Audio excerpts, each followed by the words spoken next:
But there are, most states have at least some provisions for providing for an animal after you're gone, and providing for your dog in particular. There are, the pet trusts. These are increasing in popularity among states. The pet status is as a beneficiary.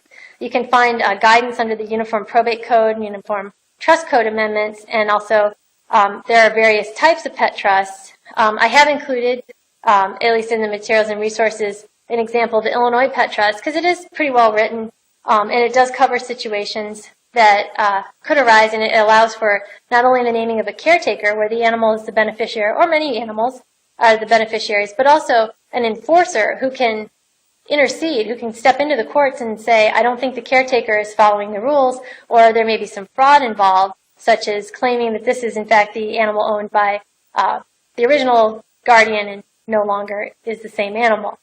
But in that sense, just know that there are many options out there.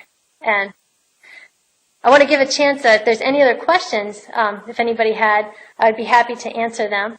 And also know that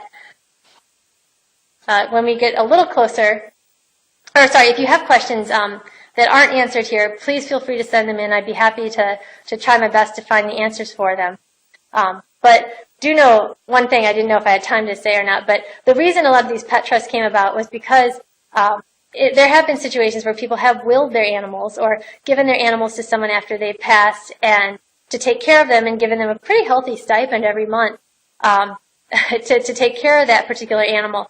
But in one situation where the cat Blackie had, lived to the age of 30, people started to question if that was in fact the cat Blackie.